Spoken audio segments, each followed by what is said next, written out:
नमस्कार। सत्संग में उपस्थित सभी भाइयों और बहनों, आप सभी का हमारे आज के पावन कार्यक्रम में हार्दिक स्वागत है। आज हम एक ऐसे महान देवता की कथा सुनने जा रहे हैं जिनकी महिमा, शक्ति और कृपा का वर्णन मानव शब्दों में असंभव है। महादेव, शिव शंकर, भोलेनाथ, कैलाशपति, त्रिपुरारी, नीलकंठ, महाकाल, भोवानीपति, शंभु, जिनके बिना संसार का कोई भी अस्तित्व संभव नहीं है। आज की कथा है शिव की उत्पत्ति और कैलाश निवास। कैसे शिव का जन्म हुआ, कैसे वे कैलाश पर्वत पर निवास करने लगे और क्यों उन्हें कैलाशपति कहा जाता है, इन सब का रहस्य आज हम विस्तार से जानेंगे। कथा शुरू करने से पहले आप सभी से एक छोटा सा अनुरोध। कथा सुनते समय अपने मन को शांत करें, अपने शरीर को स्थिर रखें और अपने हृदय में केवल एक ही विचार रखें, महाकाल की कृपा मेरे ऊपर बनी रहे। तो चलिए बिना किसी विलंब के आज की कथा की शुरुआत करते हैं। ओम नमः शिवाय। सृष्टि की उत्पत्ति से पहले कोई समय, कोई स्थान, कोई ब्रह्मांड, कुछ भी नहीं था। केवल एक असीम अनंत चेतना थी जिसे हम ब्रह्म कहते हैं। उस ब्रह्म से जब सृष्टि की इच्छा हुई तो उन्होंने अपने भीतर से त्रिमूर्ति ब्रह्मा, विष्णु और महेश का अवतरण किया। ब्रह्मा ने सृष्टि की रचना की, विष्णु ने सृष्टि का पालन किया और महेश ने सृष्टि का संहार। लेकिन ये संहार केवल पुराने को हटाकर नए का मार्ग बनाना था। अब सवाल यह उठता है, शिव की उत्पत्ति कैसे हुई? कहते हैं जब ब्रह्मा और विष्णु अपने कार्यों में व्यस्त थे तब ब्रह्मांड में एक अजीब सी ऊर्जा का संचार हुआ, एक ऐसी ऊर्जा जो विनाश और निर्माण दोनों का आधार थी। यह ऊर्जा थी शिव की। शिव वो शक्ति हैं जो सभी सीमाओं से परे हैं।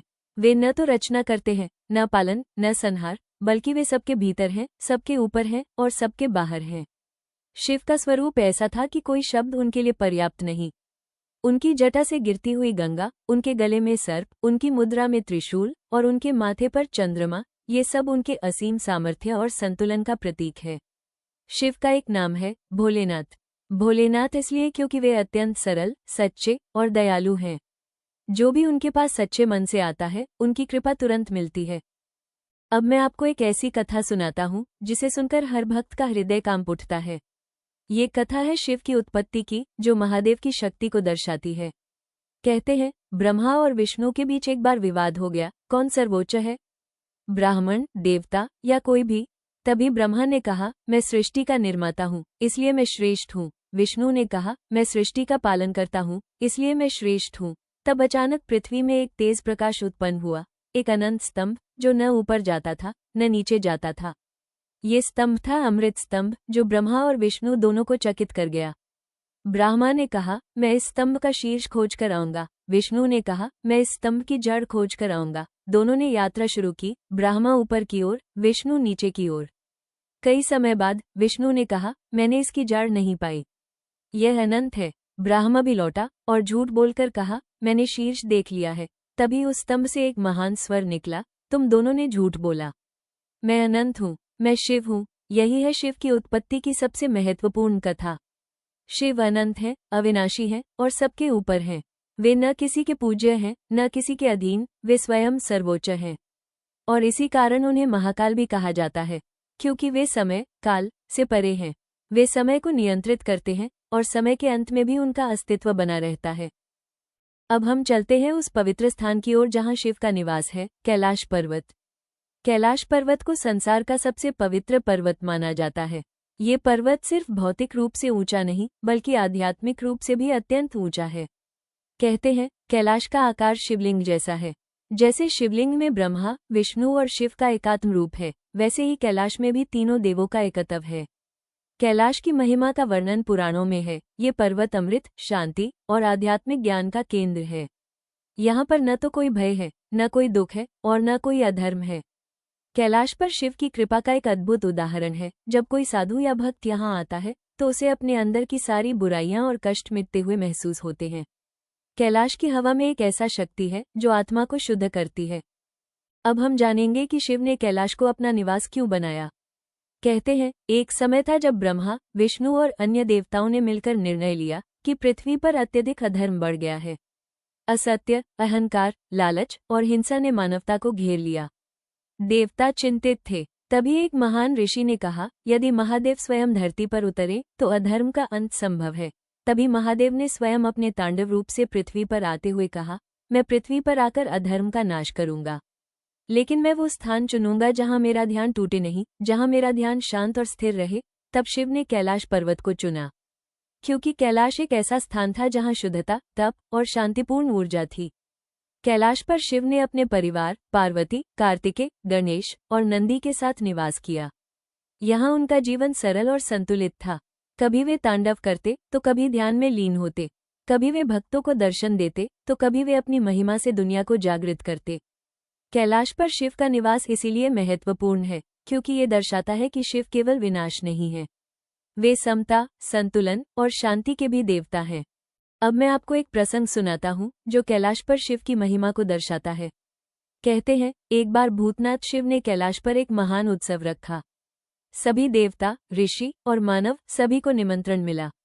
लेकिन एक असुर ने सोचा, मैं शिव का सम्मान नहीं करूंगा, मैं कैलाश पर जाकर उन्हें चुनौती दूंगा। असुर कैलाश पर पहुंचा और उसने कहा, हे महादेव, तुम सिर्फ ध्यान करते हो, तांडव करते हो, क्या तुम वास्तव में सबसे बड़े हो? शिव ने मुस्कुराकर कहा, अगर तुम मुझे पहचानना चाहते हो तो पहले खुद को पहचानो। असुर ने कहा, मैं स्वयं को पहचानता हूँ, मैं सबसे शक्तिशाली हूँ। तभी शिव ने अपना रूप बदलकर असुर के सामने खड़ा किया। उनकी जटा से गंगा निकली, उनके गले में नाग लिपटा और उनके त्रिशूल की चमक से पूरे कैलाश पर्वत की धरती रोशन हो गई। असुर ने जब शिव को देखा तो उसका अहंकार टूट गया। उसने विनम्रता से कहा, हे महादेव, मुझे क्षमा कर दे, मैंने आपकी महिमा को नहीं समझा। तब शिव ने कहा, अहंकार ही सबसे बड़ा अधर्म है। जो व्यक्ति अपने अहंकार को छोड़कर भक्तिमार्ग पर चलता है वही सच्चा विजयी है। ये प्रसंग हमें सिखाता है, कैलाश का अर्थ है सत्य, विनम्रता और शांति, और शिव का अर्थ है सभी सीमाओं से परे प्रेम और दया। कैलाश पर शिव का सबसे बड़ा स्वरूप है ध्यान। शिव को ध्यान का देवता कहा जाता है। जब भी संसार में अराजकता बढ़ती है तब शिव का ध्यान टूटता नहीं, बल्कि उनका ध्यान और भी गहरा हो जाता है। कहते हैं, जब देवता और मनुष्य अपने जीवन में परेशान होते हैं तो वे शिव के ध्यान से जुड़कर शक्ति पाते हैं, क्योंकि शिव का ध्यान मन की सारी अशुद्धि को दूर करता है। शिव का एक और रूप है भैरव। भैरव का अर्थ है जो भय को भी भयमुक्त कर देता है, जो मृत्यु से भी डर नहीं मानता, जो अपने भक्त को सत्य का मार्ग दिखाता है।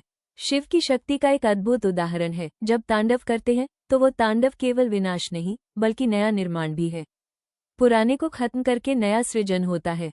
आज की कथा से हमें ये सीख मिलती है, शिव सिर्फ एक देवता नहीं, वे एक सिद्धांत हैं। वे अनंत, असीम और सर्वव्यापी हैं। वे केवल विनाश नहीं बल्कि शांति, संतुलन और आत्मज्ञान के भी देवता हैं। कैलाश केवल एक पर्वत नहीं, यह एक अवस्था है जहाँ मन शांत हो, जहाँ अहंकार नहीं, जहाँ केवल प्रेम और भक्ति हो। हम सभी को चाहिए कि हम अपने जीवन में भी कैलाश की ऊर्जा लाएं, अर्थात हमारे मन में शांति, हमारे व्यवहार में विनम्रता और हमारे कर्मों में सत्य रहे। और जब भी जीवन में कठिनाइयां आए तो हम शिव के नाम का जाप करें, ओम नमः शिवाय, क्योंकि शिव का नाम ही जीवन का सबसे बड़ा तीर है जो हर अंधकार को चीर देता है। तो आइए हम सब मिलकर एक बार जोर से कहें, ओम नमः शिवाय, ओम नमः शिवाय, ओम नमः शिवाय। हे भोलेनाथ, आपने इस संसार को बनाया, आपने इसे चलाया और आप ही इसे संहार भी कर सकते हैं, लेकिन आपने हमें जीवन दिया और हमें अपना मार्ग दिखाने के लिए हमेशा उपस्थित रहते हैं। आज इस कथा के अंत में मैं आप सभी से एक छोटा सा आग्रह करता हूँ, कृपया अपने जीवन में शिव के गुणों को अपनाएं, दया, शांति, संयम और सत्य। और अंत में आप सभी का इस कथा सत्संग में आने के लिए धन्यवाद। भगवान शिव आप सभी पर सदैव अपनी कृपा बनाए रखें। ओम त्र्यंबकम यजामहे सुगंधिम पुष्टिवर्धनम उर्वारुकमेव बंधना मृत्युमुक्षीयमामृतात्। ओम नमः शिवाय। जय भोलेनाथ। हर हर महादेव। हे भोलेनाथ, जिस भक्त ने आज श्रद्धा से इस कथा को सुना उसके जीवन से सारे दुख, सारे कष्ट और सारी बाधाएं दूर हो जाएं। जो मन से टूटा है उसे शक्ति मिले, जो भटका है उसे मार्ग मिले और जो विश्वास रखता है उसे आपकी कृपा अवश्य प्राप्त हो।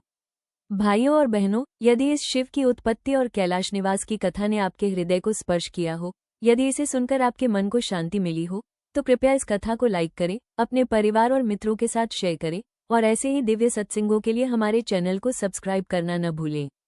एक बहुत ही महत्वपूर्ण सूचना, ऐसी ही पावन, चमत्कारी और मन को शांति देने वाली कथाएं आप रोज रात 7:30 बजे इसी चैनल पर देख सकते हैं। तो आज ही सब्सक्राइब कीजिए, बेल आइकॉन दबाइए ताकि कोई भी कथा आपसे छूट न जाए। अंत में मैं भोलेनाथ से यही प्रार्थना करता हूँ, आप सभी पर उनकी कृपा बनी रहे, आपका जीवन सुख, शांति और भक्ति से भर जाए। आइए कथा के अंत में सब मिलकर एक बार पूरे भाव से बोले, ओम नमः शिवाय, हर हर महादेव, जय भोलेनाथ।